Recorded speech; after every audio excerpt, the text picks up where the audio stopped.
Jane Millichen, who is the perfect interview, really, in terms of us explaining why have these awards and also who's been nominated, really, and what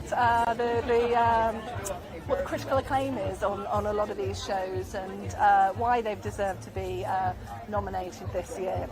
It's going to be very exciting. We're expecting quite a few A-listers. We're looking forward to some of the cast of Succession coming along a bit later on. Are we going to get Brian Cox winning Best Actor for Logan Roy? It was quite a farewell he gave us in the final series of Succession. So we will be trying our very best to try and get a hold of him a bit later. I hear, if you want to know the levels of celebrities who've turned up early, I believe Bobby Brazier from EastEnders and Strictly is posing for photos just slightly down from where we are at the moment. So you may well get Bobby Brazier in a minute. Look, to spin the camera this way, two of this year's Traitors candidates are over there doing interviews. But we are going to be talking to the woman herself, Jane Millichen, very quickly. Jane, can we grab you for a very quick interview for Sky News? Katie from Sky News, thank you so much. Exactly, yeah, we're used to having you around our way. Look, Jane, biggest night for TV today. Tell us, you always pick out extraordinary shows. There's always very high quality in the ones that get nominated. But for you, does it feel like it's getting better with each year? I mean, the quality. This year is an absolute bumper year. It was for film as well. I mean, the production that occurred mostly in 2022 that delivered last year, extraordinary. And what I love is that you see some of the long-running dramas that are coming to a conclusion, like The Crown and Happy Valley and so on. They are finishing on a real high. These shows are not petering out, but there's a new crop of dramas which is really exciting to see. Strong year for documentaries, some heavy-hitting documentaries, comedy drama. You know, some great new talent like Kat Sadler and Jack Rook, who are just kind of breaking boundaries. So it's all going on at once, and a big year for live event and sport as well. So, well, look, it was Eurovision last night, full of controversy, but we're reflecting on happier times at Eurovision tonight, aren't we? Because it's the I'm hoping to be slightly less controversial. Just one day would be nice. But it does make you think, though, the level of quality that we are able to produce in this country. Eurovision itself was a masterclass in being able to sort of turn around these performances so quickly. It would be a deserving winner, wouldn't it? Oh yeah, I mean, the live category I think is impossible to judge. It's really difficult to judge because it's so varied. Whether it's a big orchestrated event or a sport, whether you're filming an event you've created or you're filming someone else's event, is a very big different challenge for a filmmaker, for a TV production company. So. Not wanting to blow our own trumpets, but Sky News, 2 of the 3 nominations this year. We've had a very good year, haven't we? I know, and I thought what was really interesting that Sky was brave enough to send a crew to Myanmar when everyone else was chasing stories in Ukraine. Stuart Ramsey embedded there. Yeah, I know. Yeah. So I thought that was really, really brave, and I think it really paid off as well. So congratulations. And I know you're not allowed to express your sort of favourite that you'd like to be coming home with all the awards, but I guess in terms of the new shows, just name me a few of the new ones that you think certainly deserve recognition. Well, I've really enjoyed the comedy dramas. I've really enjoyed, Kat Sadler's really broken boundaries with Such Brave Girls, and I absolutely am overjoyed when we see some of our own BAFTA alumni, like Jack Rook, with Bad Boys. I mean, that is such a charming, such a human series. So I've been overjoyed to see the comedies and comedy dramas this year. It's been great. And you get time to have a drink, a bit of a party. Yeah, indeed. Enjoy the evening. Thank you so much. We look forward to finding out who wins as well. Thank you, Jane. Thanks. Take care. What a way to set us up for the evening. Look, at the moment, I can't see that many celebrities coming our way, but shall I bring in Sky's entertainment editor, Claire Gregory, to have a little bit of a chat with me about this year's nominees? Yes, sorry, so rolling your eyes because I haven't forewarned you, but there you go. Tell me about this. Okay, let's go through a few of the categories. Now, we know that The Crown is up for 8 awards, isn't it? So it's the most nominated tonight. It was the end of The Crown. Critically, though, the last 2 series didn't. Not as popular. Do too well. I think there's no kind of getting around that fact. They weren't as popular. Seemingly, it's always tricky with Netflix to kind of dig into the numbers, but seemingly weren't as popular with audiences either. So it is interesting that it has been so well nominated. but crucially missing out on that kind of drama nomination. So Well, that's the the thing, show it's sort of, itself hasn't. skill versus script, really, isn't it? So the skill seems to be the reason that it's nominated so much, because you've got 4 acting nominations. Yeah, people like but Dominic really West. worthy ones. You know, people absolutely love Dominic West taking on that role of now King Charles, but Prince Charles at the time, and Elizabeth Debicki as Princess Diana again was. You cannot fault her performance as Princess Diana. I mean, she physically takes on Princess Diana's mannerisms as well. But the thing is that the criticism it received was for the scripting, wasn't it? Yeah, because I think people... She returns as a ghost. Yeah, didn't she? no, I mean, no. they had a challenge on their hands. They always did. The closer it got to kind of modern times, the harder it becomes, because you're now dealing with things that people remember. You can't just kind of... I mean, obviously you are making it up as you go along because it is a drama, but people are going to be more quick to pick holes in it, and things won't fit with their recollection or their experience. So I think it was always going to be a big challenge. But yeah, things like having ghosts and the sort of end that we saw with Kate and William and things like that, people were left feeling it was a bit soapy, which is not how The Crown started off. Saying that, though, over the years The Crown has done incredibly well at the BAFTAs, though, hasn't it? Yeah, it has. It has. It's been, the 6 series, and I think it's been nominated for. They've sort of always come out 2 at a time, the series, and it's always had nominations and it's had wins. Whether we'll see that tonight, I don't know, because the competition is really strong, because The Crown is a big end programme that's sort of come to an end, and then you've also got something like Succession, which is also a big show that's come to an end, and then you've also got Happy Valley, which is a massive show that came to an end. So if you're going to reward a legacy show, there's a lot of competition there. On that then, if we're looking at those 3 and legacy shows bowing out, I would say Happy Valley is the only one that perhaps the critics were agreed on it being a fantastic ending. Yeah. Succession, people perhaps questioned Brian Cox's departure early on. Yeah, well that was it. The writer, Sally Wainwright, really made us wait. We had to wait a long time for the end of Happy Valley, and the expectations were high, and I think in those circumstances often it can be so hard to meet those expectations, and yet the feeling was that Happy Valley absolutely stuck the landing. People were really, really happy with how it all kind of paid off and how the story came to an end. I agree with Succession. I think there was more debate. Some people were very happy. Some people, agreed that Brian Cox left too early.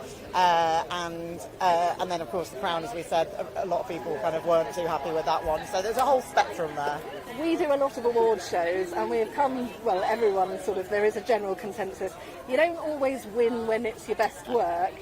Sometimes you just win because it's your turn. It's your turn. So the last chance to award Brian Cox, would it perhaps make sense? I also think, this is the British Television Awards, and I think there is a sense of awarding kind of. He's something of an icon at the moment, isn't he, Brian Cox? He's in the last few years he's kind of changed status and become this kind of almost national treasure type figure. Everyone loves him. We want to see him on stage. We want to see a great speech from him, and we know it'll be good fun. But whether that will be enough for the TV BAFTA juries, the people that actually make these decisions, I don't know, because I would say previous experience, they are not shy about not awarding the stars. They're quite happy to shine the spotlight on the sort of lesser known actors. Yeah, well, sometimes, And it's great for those shows and those people because it gives them a platform that they won't already have. Everyone already knows about Succession. Everyone already knows about The Crown. These aren't shows that need kind of, lifting up really. So it's a good thing that they do it, but yes, it might not be the speech that we're desperate for on stage in terms of having that starry face on stage. We're hoping to get hold of Brian Cox when he comes this way as well, though. It's a brilliantly sort of gruff interview, but good value and good fun.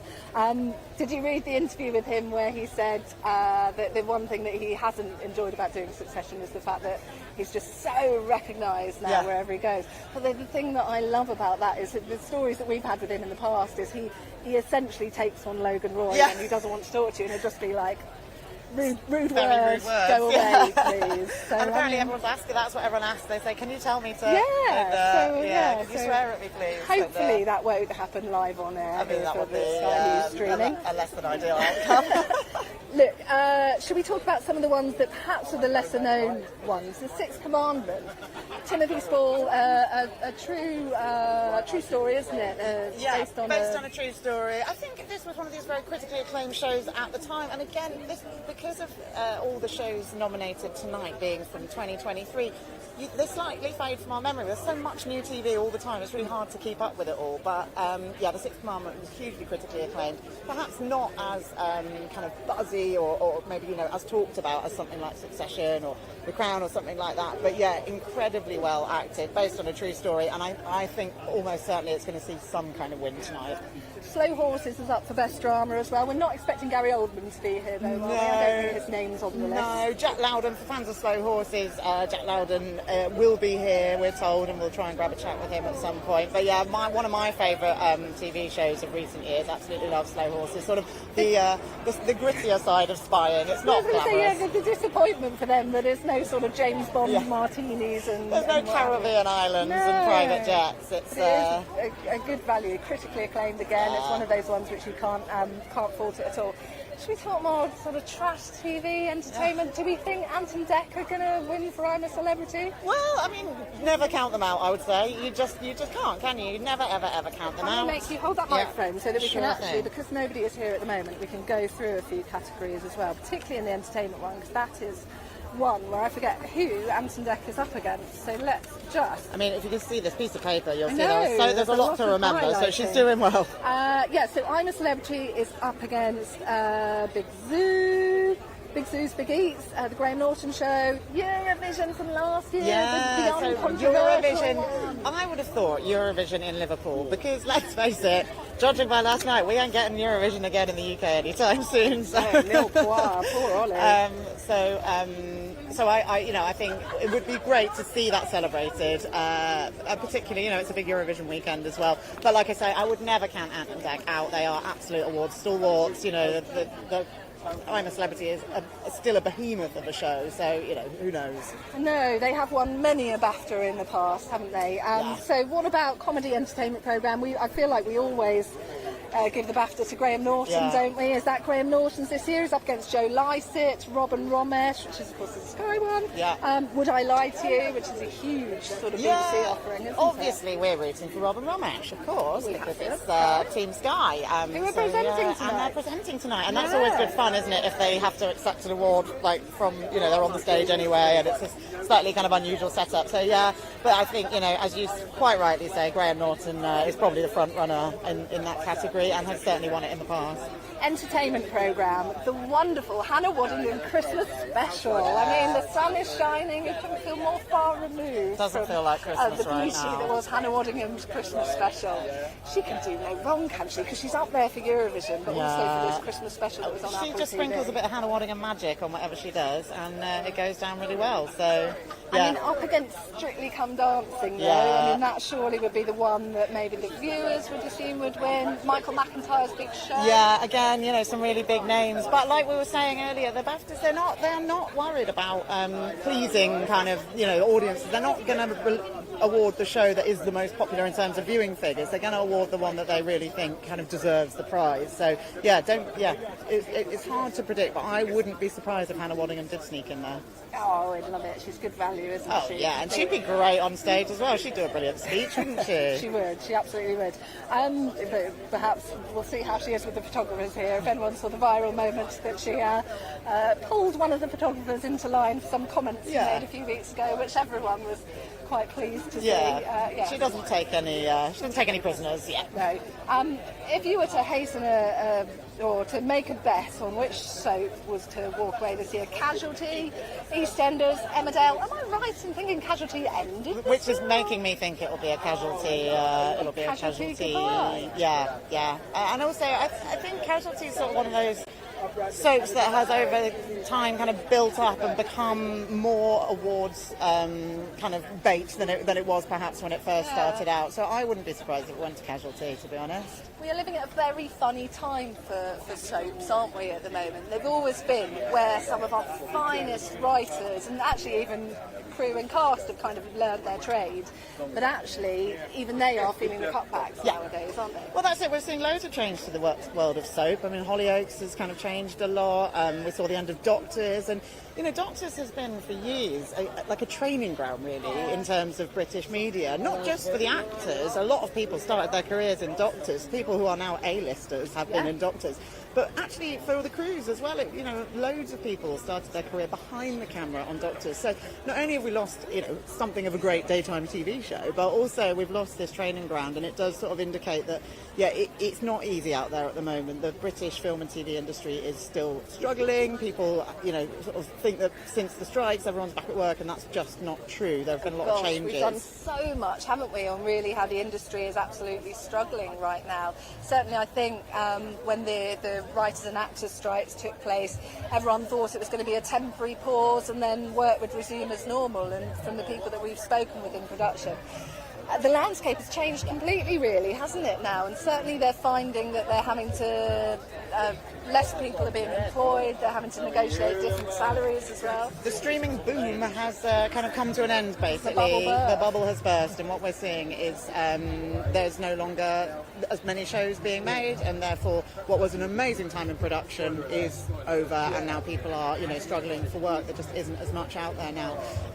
But whether, kind of from the viewer's point of view, whether that means they're going to see more quality but less overall amount of shows potentially, but a tricky time for those working in the industry. Getting back to some of this year's nominees, Black Mirror, Demon 79 has done incredibly well, up for 7 nominations. That was one where it was about a girl who had to commit a demon had come into her life, and in order to save the world she had to kill 3 people, I think it was. But it was an extraordinary, only from the mind of Charlie Brooker. He is someone that's done very well at the BAFTAs over the years. Yeah, I know, and you just think with Black Mirror it is something a bit different, and it will be something that potentially we will see winning tonight. I think Papa Esadou is up for his role in that, and as well as, as you say, Charlie Brooker himself. It's a sort of beloved kind of British treasure, really, isn't it? Black Mirror. People absolutely love it. We are hoping just very shortly in a minute to talk to Freddie Fox from Slow Horses. Should we just show him being interviewed by someone else at the moment? Claire, tell us why Slow Horses is such a good programme. Because it's just absolutely brilliantly written. It's based on some books. It's a spy kind of drama, but it's set sort of within the M25, and the spies are always getting hurt and falling over and things like that. I'm going to take that away from me. Freddie. Sorry, can I just grab you quickly? Katie from Sky News, thank you so much for talking to us. Look, Slow Horses, it's done extraordinarily well in terms of nominations this year. What's it like to be a part of, it's one of the least glamorous sort of spy shows on TV, isn't it? Is that a little bit disappointing? No, the opposite. It's nice to buck the trend, I think, and, the scripts were so good, the concept's so good, and it's so British, It's a rainy day spy show. I love that. How have you enjoyed working alongside the wonderful Gary Oldman as well? Has he been easy to kind of pick up? It's honestly a dream come true. He's been one of my idols since I was a boy, I've stolen more things from his performances, from my own performances, than probably any other actor in the world. So to work with him and to say he's a friend, it is literally me pinching myself. He's so different in real life, though, isn't he, as well? It's one of those extraordinary things where he looks so... it's acting, isn't it? He looks so grotty and is so different on the show. I know. He's the purest actor of them all. He'll transform and shapeshift, and that's what I admire about him most. He can do the farting lamb, and then he can be something completely different tomorrow. It's amazing.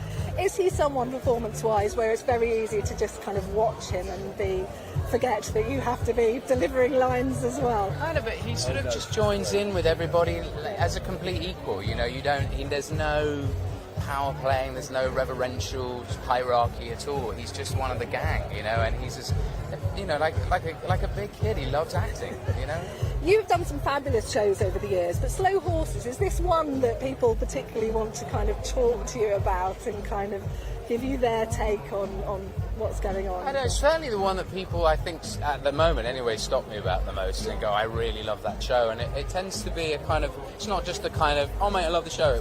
People have really absorbed it and thought about it, and I think it does. It's good thinking person's telling. Do you know what I mean? And that's really heartening when someone goes, I really love that bit when you did or whatever, and you went, oh yeah, I remember when I came up with that, and that's lovely. Look, how about a dream question here? BAFTA TV Awards, if you could swap shows with anyone, if you had a chance to kind of exchange roles for the day, or appear on Love Island, or what would you do? Do you know what? I've been watching, I don't know if it's in this year's category, but I've been watching this show called Shogun on Disney. And the lead performance of this guy, Cosmo Jarvis, I think is so good, and the show generally is so good. I love the book, but I think the TV show makes it somehow even better. And that was a show I was like, oh, I'd love to be in that. Analysis paralysis. Are you somebody that can handle the amount of choice you have of TV nowadays, or does it become overwhelming? I sort of just push it away after a point where there's so many. I don't know. I sort of, when I get into that moment of going, I can't choose, I just go back to an old favourite movie. Do you know what I mean? And go, that's my way out. Well, Slow Horse is terrific. Best of luck tonight. Very nice to meet you. Thank you. Lovely to meet so you too. much. Thank Take you. care. Thanks.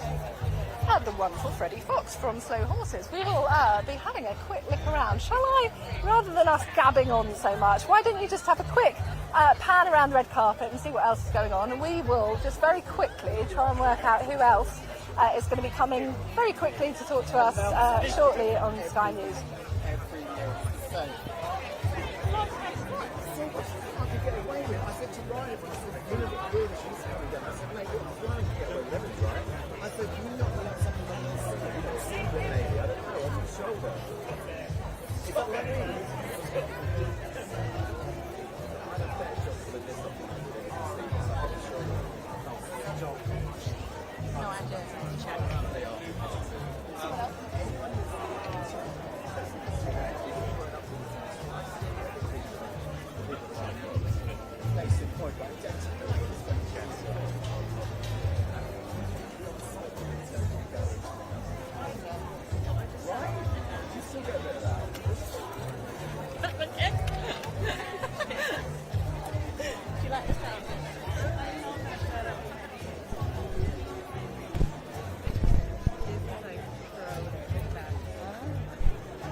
She's a lead in Blue Lights, the Irish police drama. I know, I was like, and you do look fabulous. We will find out.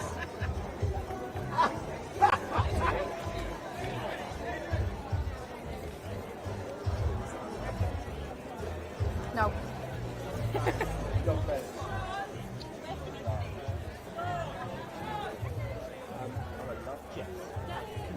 Right by the base of that. It just gives me a little more room to move. How's that? Yeah?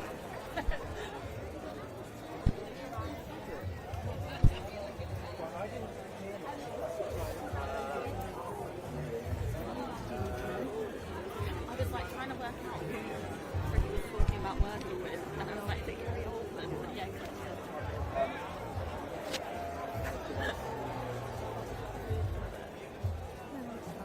If they're happy, it's up to them.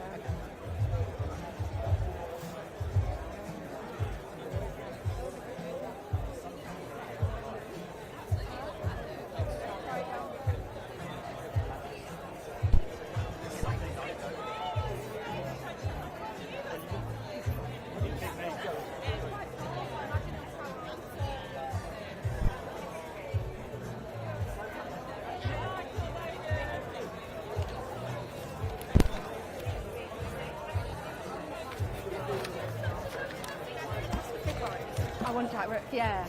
They come sort of as a group, is that fine? Yeah, great.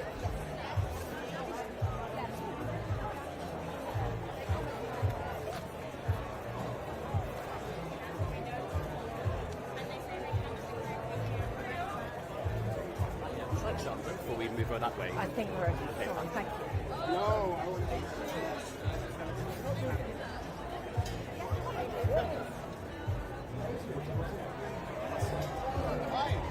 What? You got the memo, you've got the right memo. It's unbelievable. Oh, this is There's a lot of them. So Yeah. just anyone who wants. Hello, it's my favourite show. I have no idea. We're joined now by the cast of Big Boys, including writer Jack Rook.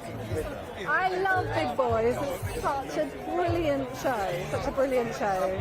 Jack, you've got your fans. So fine. Don't worry, it's a very sunny day. Look, Jack, you're here with your brilliant castmates. Well, we can talk to these guys as well, but I have to say, such is the amount that I love this show. It's the only show that's nominated tonight that I've written one of the words, the sentences down. At that moment, the joy of loving someone new was, because it was such a poignant way that you have written this show. I wrote that in about 20 seconds in the edit because we were like, we need a nice ending line. And it Don't tell me that. I'm so sorry, it was on the off the cuff. I just thought it was so deeply moving. Sometimes the moving lines come off the cuff, I think, because they come from your sort of heart and soul type thing. So it's very kind of fine. Look, what have you made of the reception to Big Boys? Because people are just utterly kind of, it's one of those comedies that there is nothing else comparable. It's brilliantly funny and it can reduce you to tears in a second.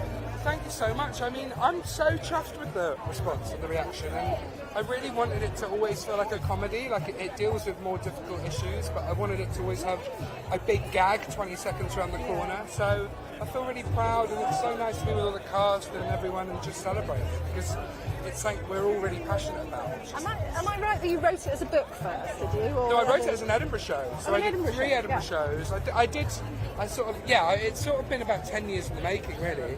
So it's sort of nice to kind of take those things that I knew worked in front of audiences, put those jokes in other people's mouths, which is, really fun. I mean, how hard was it then for you to cast the people that in your brain you kind of... Yeah, well, loads of them are my mates. Are they? So, and I gigged with John, I've seen Harriet in theatre, and Alyssa I'd known for years, so I really kind of wrote the parts for them.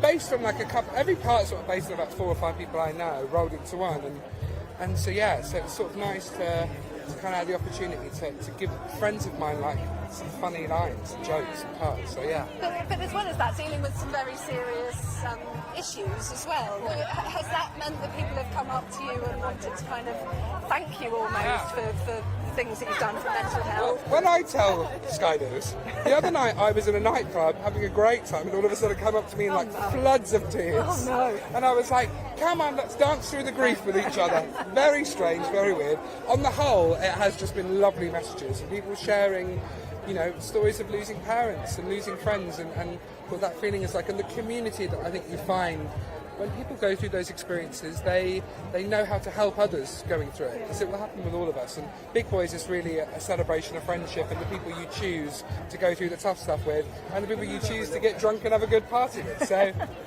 And you're starting to appear in it more now. Will we see in the next series, will that increase as well? If we do a third series... Don't even tell me that that's not guaranteed. If. Oh, okay, good. Wink to Cam. Then, I maybe, who knows. I really want them... There's a moment where I, as the narrator, kind of interject in the story if it's story relevant, but for me it's all about them and them being a brilliant cast of comedy actors that I love working with. So don't expect too much of me. It's already self-indulgent enough. I've written a show about my life. It's really nice. It's wonderful.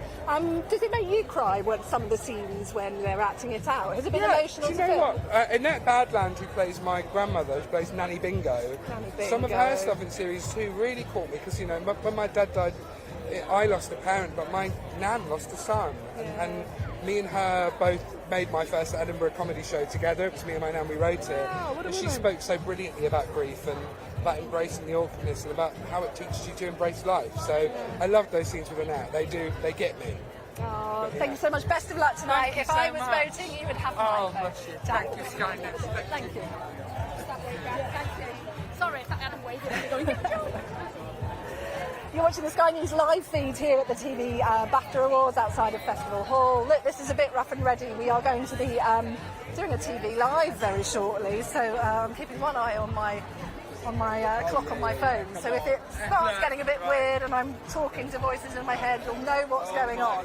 But hopefully we will be bringing you a lot more of the acting talent. That was Jack Rook from Big Boys. If you haven't watched Big Boys yet on Channel 4, it's just extraordinarily good. I certainly, my BAFTA would be going tonight to the cast of Big Boys. It's brilliant.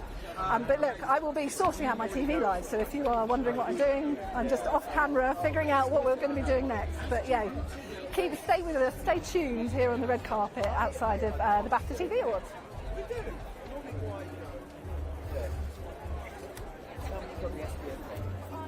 Right. When are we up? They've not actually replied. Oh my god, they've not a fly on here. What do you see this turn up? Is there anyone we want to throw to? Or have they messaged you separately? No. Should I call the desk? Yes, maybe.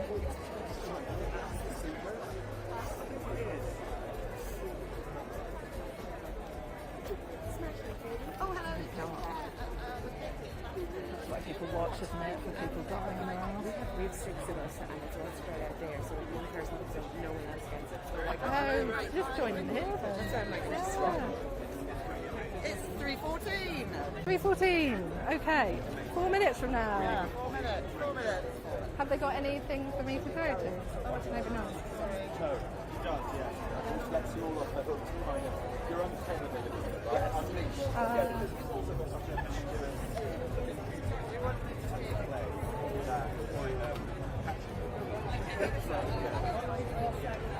I have got you, James. Hello. I know, and I'm delighted I know we're all playing. This is the weirdness for anyone watching online. If you're watching the live stream of this, I'm now also talking to our gallery because we're about to cross over to do a TV live in 3 or 4 minutes.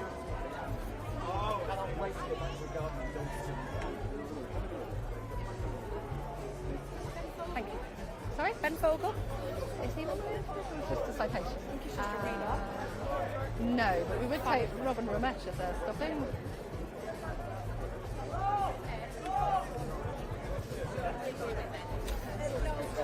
Hello. Hiya, yeah. Rob. That worked very well. Where's Sky? Talk to us. Hello, darling. How are you?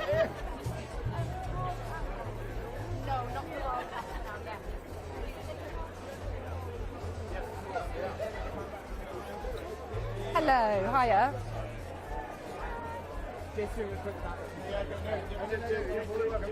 Yeah. Yes, I can do, yeah. So shall I forget that I'm wearing the other one? Good. Oh my God. Yeah, I know it's Okay, I'll start remembering to do that. I know. That's all right. So anyone watching the live stream, I've got 2 microphones on, and that was our sound department saying to use this one because it's very noisy.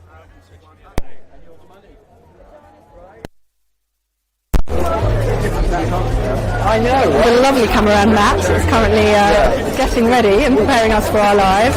Matt, would you like to show the people on the live stream? One for Ben Fogel. Jack, can I be really annoying and grab you for one question for a laugh?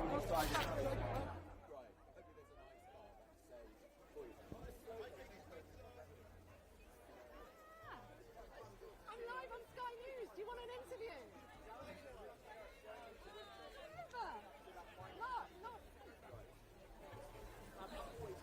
I'm about to do a live. Come and be in my live. This is weird, isn't it? How weird is Come on, this? I've got no one else to talk to. Not How my weird mess. is this? Hot as well. How are you? Good, thank you. Hello. Oh, you're going to boil, aren't you? We are. We're hoping that we put lots of sun cream on. Oh, that's nice. Star quality. Should also say we're live streaming the entire event as well, so Oh, this is are you? already going Okay. out Oh, is online it? as well. Everything works? So yes. Oh, I see. Worry not. I feel like we haven't embarrassed ourselves just yet. Do you want... Hello. Are we doing something? Yeah, you're going to do the TV live with us. We're about to, the timing of this, we're about to do a TV live. So, come on. Staying in the shade. I'm just live vlogging away. Trying to keep out the sight now.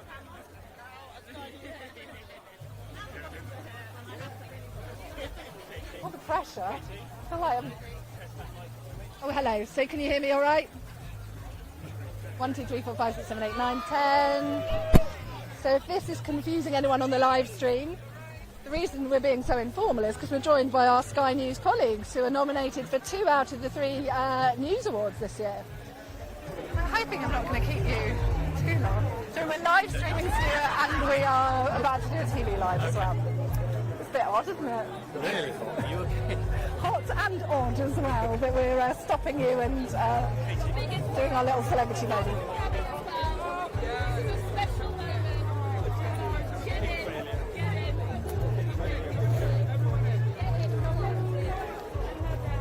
2, 1, 2, 1, 2.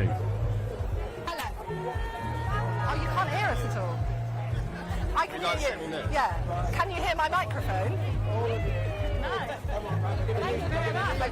Powerful, is it? That's enough. Yeah, but can you hear my microphone?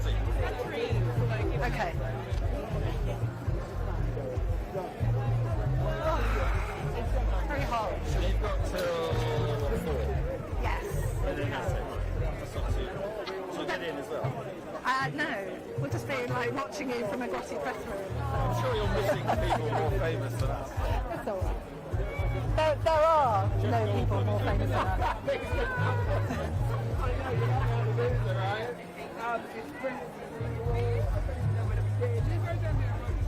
I'm hoping we haven't got too long to go. 30 seconds. Oh, Big Boys, have you watched it on Channel 4? Fantastic comedy, it's brilliant.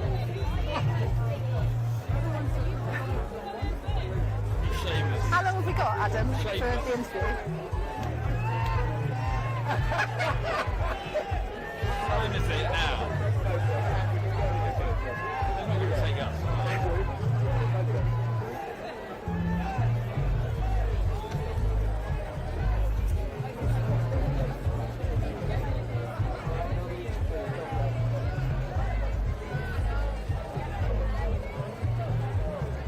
Oh my goodness.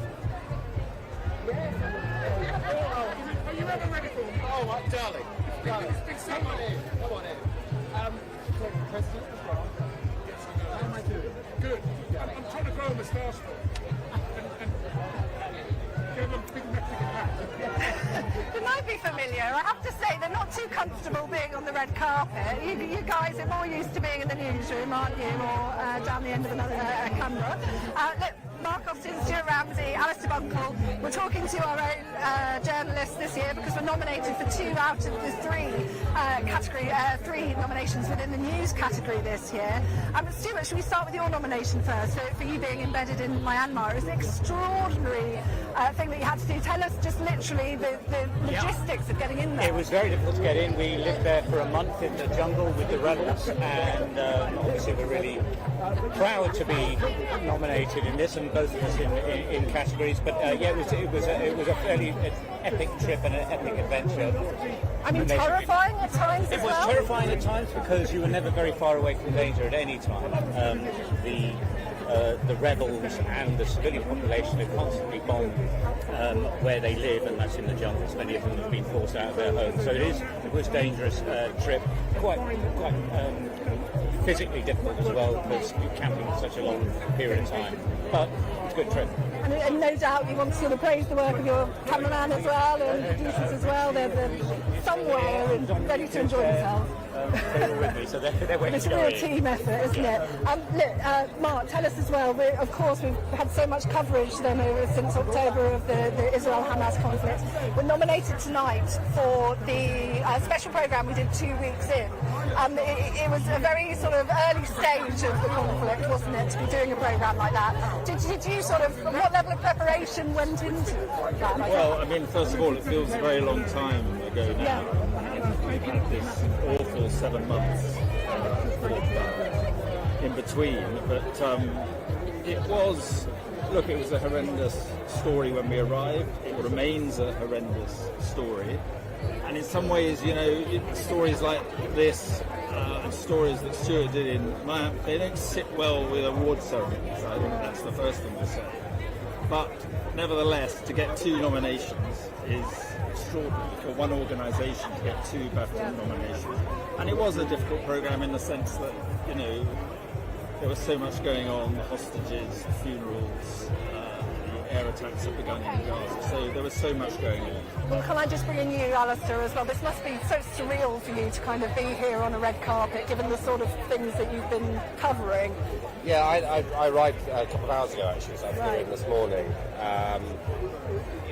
The country is still very traumatised. There are still a lot of hostages being held in Gaza, and the Israelis cannot really move on until that situation is resolved.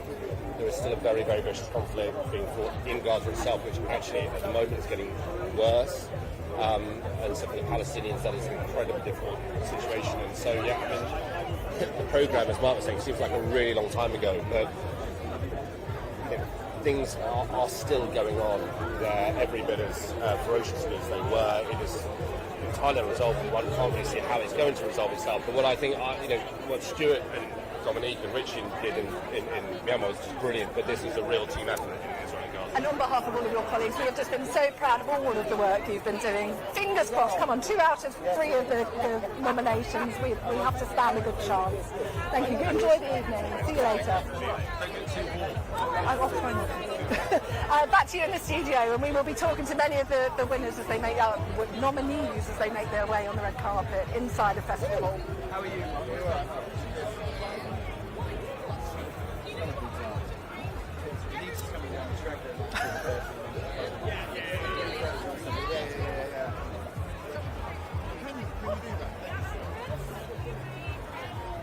And if you are watching the Sky News live feed, this is the sort of rough and ready version of everything that's going to be happening on the red carpet. Look, these are our colleagues who are all nominated for 2 out of the 3 nominations within the news category.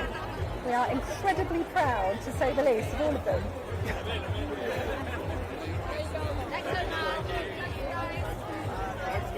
Bye, see you.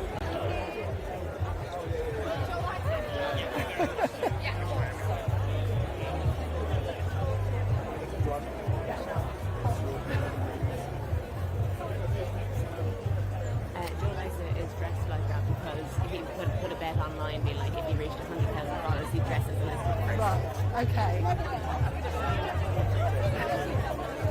Look, if you're watching the Sky News live feed, come on, it has to win the prize tonight for Best Outfit. Joe Lycett, who, if you've been tuning into his Channel 4 show, had a bet that if he reached a certain amount of followers, he would dress in this fashion, and here we are. What an outfit. We need Joe to turn around, really, don't we?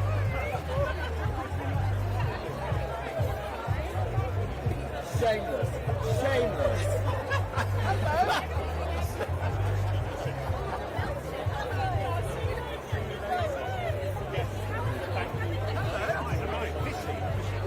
Hello, nice to see you. What an outfit. The detail that has gone into this. Come on.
When the camera cuts in the wrong field, when the light's still live, we all love that. Remember the New Year's Eve, news presenters swearing, all of that stuff, we love it.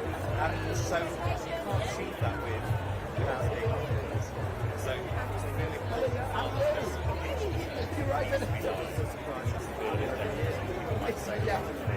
and then we'll all be scrapping around to make the rise, apologising for that. And I just love that. But also,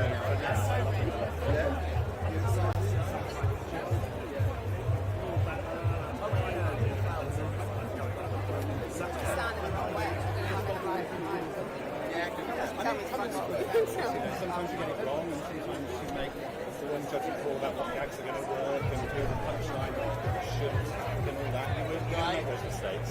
But I think when you pre-record stuff,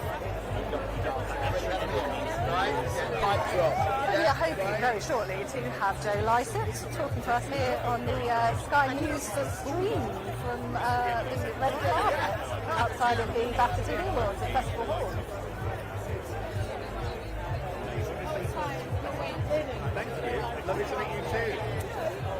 Joe, can I grab you for a quick interview? Katie from Sky News. You haven't got enough hands, it's fine. I'm sweaty. I won't burden you with the sweat of my palms. Well, I mean, if you were going to pick an outfit for a bet, you could have picked sort of a Speedos or something a bit I know. cooler, Well, I couldn't didn't you? pick, annoyingly.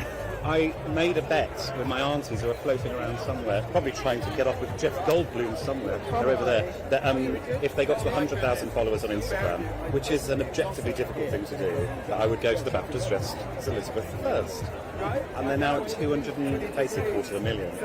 And they're full-on influencers now. I didn't even want them on my show. It was the producers who went, your family might be up for it. And I was like, yeah, all right, maybe these two. And now they're picking BAFTAs. I mean, is the whole of the family now wanting in on the act? Is anyone else kind of lining up? I don't know, actually. I mean, this is enough. It's enough. That's enough. There's a I will line. not be exposing anyone else from my family to the media. I mean, I might be cancelled by the end of the day by some things they say.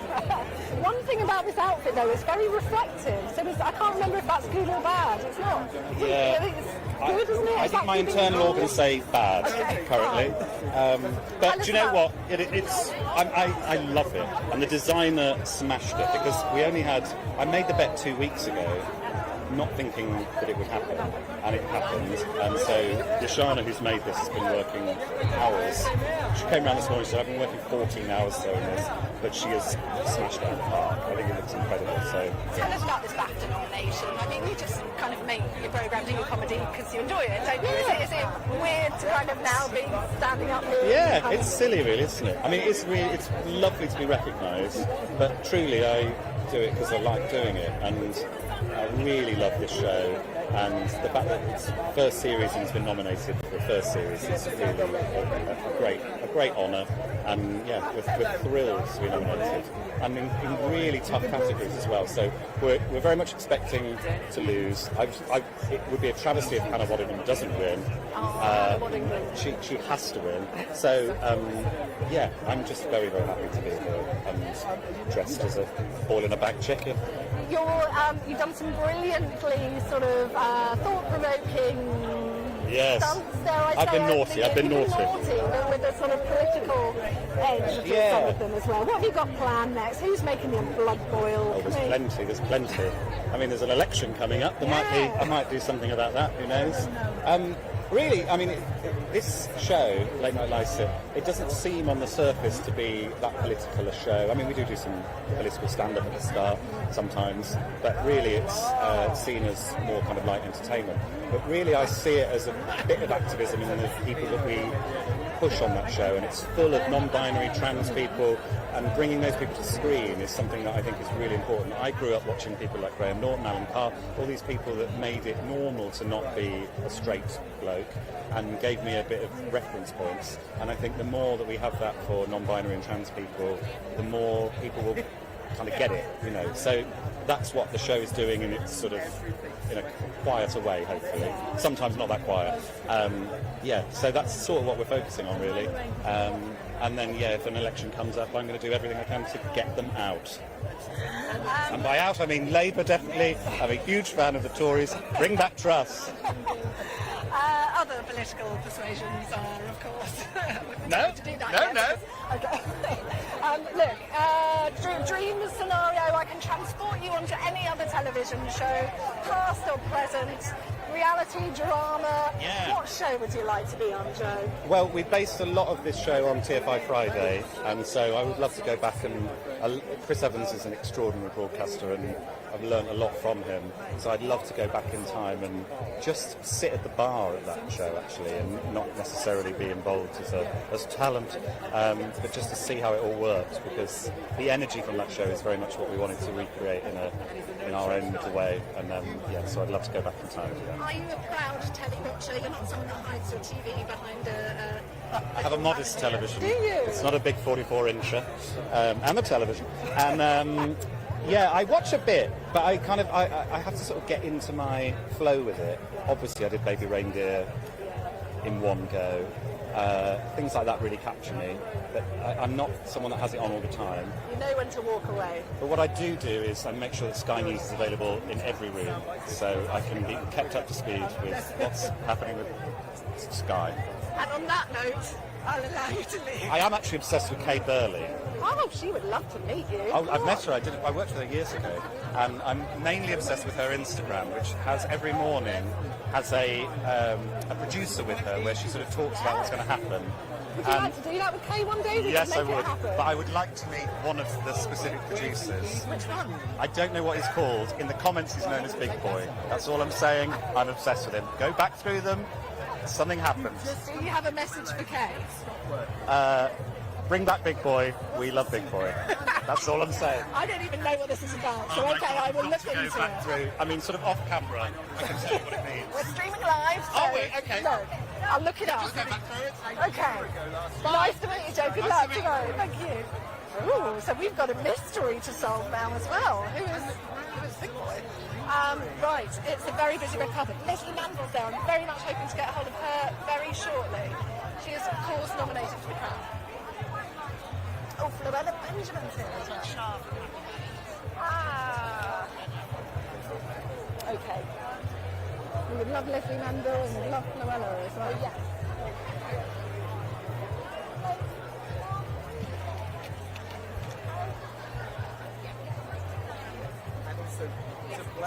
She wants to go in and do a pictures. Yeah. So yeah. And the two of you as sisters, and that final shot outside the palace, no spoilers, obviously, but it was so moving.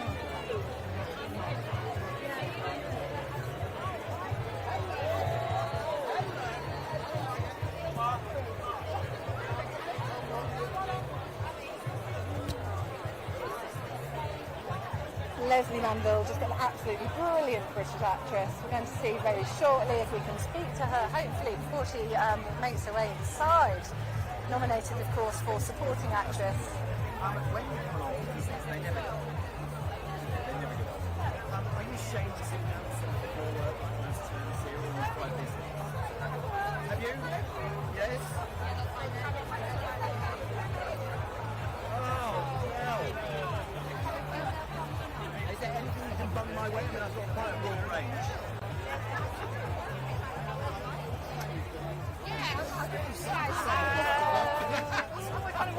Wait, can we rotate? Thank you, Bafta. The fact about to end, I desperately do want to do you as well. That will use the picture.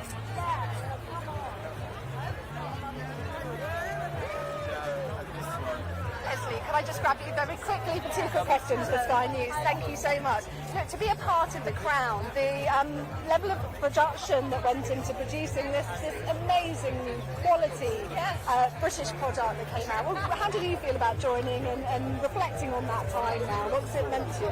Well, you do reflect on it because it's a big commitment. You're filming for a very long time and you are surrounded by brilliant teams of people.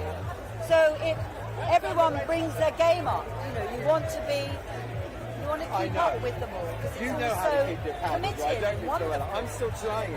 Do you know my father told me And whenever I reflecting left on the it house, is always interesting. bring I mean, it. it's quite a journey in itself because you've lived with these characters for so long and then suddenly they're not part of your day-to-day anymore. But that's the same with any character you play for a while. You kind of, you don't like it when you have to say goodbye to them. Well, look, particularly the episode where we did say goodbye to Princess Margaret. Did you realise, did you watch the episode when it was complete and did you get a sense of just how emotional it would be? I mean, it was always going to be. It's funny, but I think I am able to be quite objective about it, even though you think I could only be subjective about it. But it's a very moving episode, and it makes me cry because it's these 2 women who really dearly love each other having to say goodbye, and it's so touching the things that they do, reading the story to the Queen, reading the story to her on the bed, and you know, you just see these women who have known each other since Dot, and they've just grown up and had this life together, and how close it's left them. It was such an ambitious project to even attempt. I mean, do we think that the show, certainly in itself, as we're saying goodbye to it now, that needs to be recognised. Of all the shows that have ever been made in this country, the ambition passion this demonstrates. Totally, I couldn't agree with you more.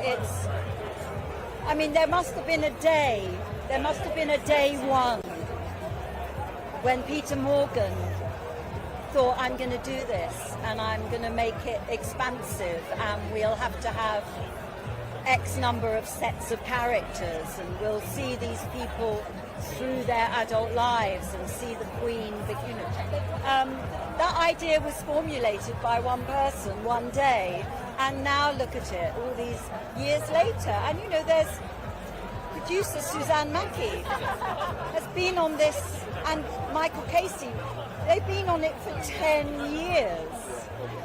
I mean, that's almost unheard of. For acting talent as well, there's an element of the sort of Harry Potter business, isn't it? It's all of the leading actors that we have in this country have pretty much started the crown as well. Is there any rivalry? I guess you're up against Elizabeth. No. Oh God, no, no, because we're talking to you. We're all part of the same team. I mean, I don't just mean the crown, but every actor that I'm up against, apart from one of them, I know, and so you don't feel like that. It's what's the point? Gosh, we're privileged, we're lucky, we're not in a war zone, we're having a good life, we're having a lucky, healthy life, and we get to work on nice projects and meet lovely people along the way. So no, anybody I bump into tonight, whether I know them or not, we're here and we're lucky to be here. And you get to be proud of the extraordinary quality of this show. Thank you so much. Very nice to meet you. Good luck tonight. Thank you. As the wonderful Leslie Manville. Who did you say? Nico Parker, she's nominated for Last of Us. Last of Us, yes. Yeah, thank you. I did, yes, please, yes. I'll try and get my notes. If you can, yeah, thank you.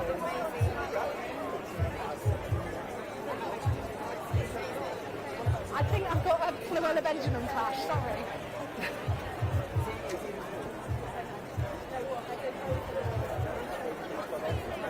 I think she's coming back. Hello, look, The Last of Us, what an extraordinary show to be here representing. Tell us what it was like to be working on that. It was amazing. It was kind of strange because we all kind of knew that it has such a strong existing IP that we were like, we need to really do it justice, and it has so many wonderful fans that care so much about it that we need to, fulfill our duty with it. But I mean, I feel like it worked out quite well. So just a little bit, yeah. It's one of those things where I guess before anyone had actually seen it, there was a lot of things written about, we're making TV now based on video games. Yeah. But when you opened your script day one, was it absolutely clear that this is such a complete story to Immediately. I mean, it's so... Craig and Neil, who wrote all of it, also wrote the first episode that I'm in, I mean, it was just kind of like... I remember reading it and being like, this couldn't be in safer hands. They just were so tapped into what it was and everyone's characters, and it just felt like everyone was so developed from the first page. So I can't... it was just... I couldn't have pretty hard to work on it with all brilliant people. It's amazing. Do you, I mean, an actor's job is to be in the moment, to live it as well. I mean, that must be terrifying though, isn't it? Yeah, well, it was weird because I feel like your brain knows that you're faking it, but your body doesn't. And so you kind of like wake up the next morning after like having fake died for a few hours and like your whole body aches and you're really sad and it really like takes something out of you, but the end result is so rewarding. It does, it takes it off. It would be thoroughly deserved if it won tonight. Best of luck. Thank you. Very nice to meet you. Thank you.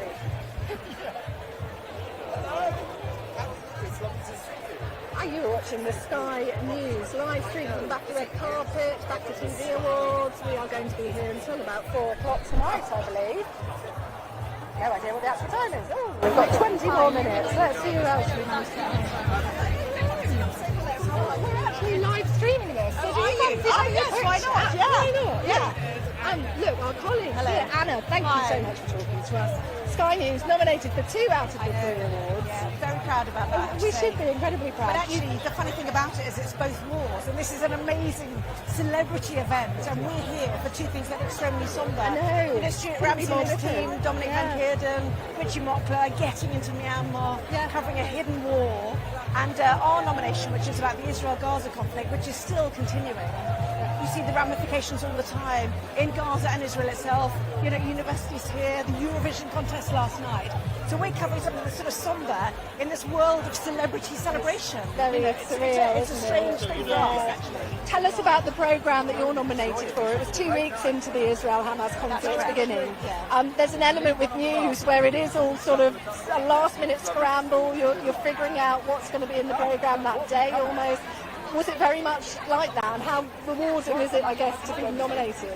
Well, it's absolutely extraordinary to be nominated because everybody covered the Gaza-Israel conflict. So to be nominated for our coverage feels very, very, rewarding and special. The coverage part I did, I'd been to the kibbutz Be'eri, and oh dear, you lost an umbrella. That's as dramatic as it gets. I know, exactly. We'd been to a kibbutz which had been really devastated, and I did a 7-minute film walking around some of the burnt-out buildings, the shot-out rooms. My colleague Mark Austin was at Al Pur in Jerusalem. I went down to Ashkelon, which is 8 miles from the border, and even then, the glass in the building we were was shaking. You could hear the bombardment.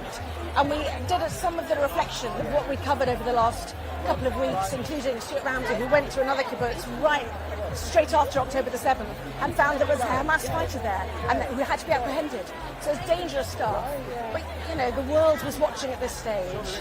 The world was horrified by it as well. And that's the thing, at such an early stage in the conflict, it's an important role that journalists play in opening the world's eyes. And indeed, we're not allowed into Gaza. There have been a couple of times where they've allowed people in with Israel Defense Forces, but in a very controlled environment.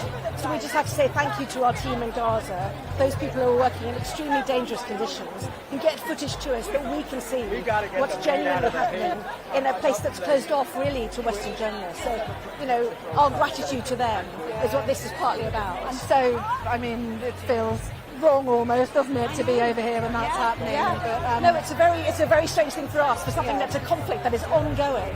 And here we are, look at it, the famous actors and actresses that are here celebrating this moment. Yeah. Hello. Look, thank you so much, Anna. Good luck tonight. 2 out of 3. Surely Sky News can win one of those. We'll see you inside. Thank you. And it looks like we are going to be joined very shortly by another actress from the crowd.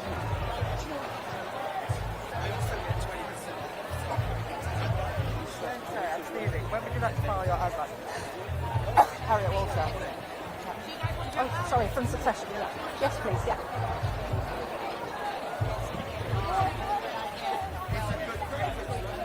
Jack, we'll grab you. Thank you. Katie from Sky News. Thank you so much for talking to us. Look, firstly, lovely sunny weather for a day out, night out at the BAFTAs. What does it mean to be nominated for Slow Horses? Such a great show. Yeah, everything. It's just such a fun show, and it's not necessarily something that I would imagine getting nominated for. It's really it's just such a fun show, and it's just fantastic. Everybody, the cast is insane. We've got a real sort of like galactical kind of cast, so I would never have thought so. So it's quite nice. It's so funny, isn't it? If you're in 007, you get to have the sequins and the tux and stuff. This is your chance to dress up today. You don't normally get it on the show, do you? No, it is nice to dress up, but it is, like you said, it's absolutely rusting. Yeah, so it's not something I'm used to at all, no. Are you incredibly proud to be a part of this show? Of all of the things that you've been a part of, I would imagine this is one that people come up to you on the street and want to talk to you and just really... It's the only one that anyone's ever come up to me on the street, so that's kind of bizarre and new, which is quite fun, but no, it's something that I'm always desperate to see myself, and way back when we read the scripts, it fits like a glove, so it's a real honour, yeah. Gary Oldman is so... I know an actor's job is to act. Gary Oldman is so different in real life to how he is on the show, though, isn't he? Is it sort of incredible to watch his method, I guess? Yes, it is. He doesn't really have a method, Gary, and he won't mind me saying that. He's just that good an actor. He just... 1 minute he is and 1 minute he isn't. He's fantastic, and it's just a pleasure to learn from him all the time, yeah. Brilliant. Best of luck tonight. Very nice to meet you. Hope you don't get too hot. Oh, God, no. Thank you. Appreciate it.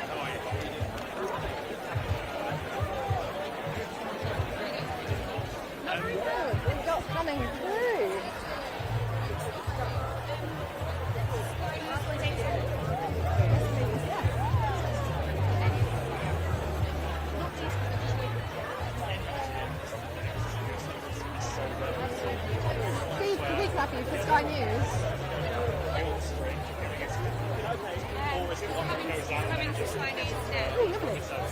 I knew it was going to be special because So we should be talking to David Tennant very shortly, who is nominated for Good Omens, which I believe is his first ever BAFTA nomination. I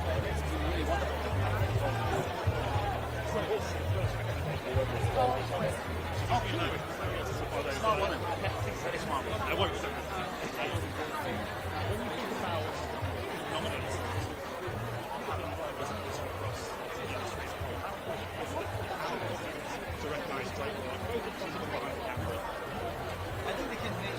can sometimes be derided as quite silly things. In many ways they are.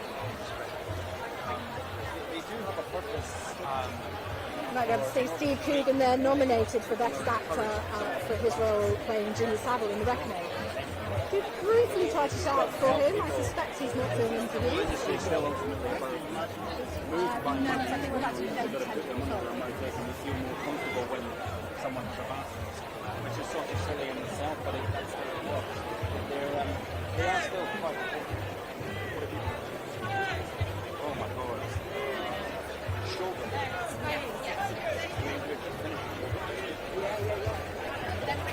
David, hello. Thank you so much for talking to us. You've got a lovely bit of sparkle in the sunshine, you know. It's very good in the sun. Works well. But can this really be your first ever BAFTA nomination? Well, I mean, I certainly haven't noticed any previous ones, so yeah, I guess it is, yeah.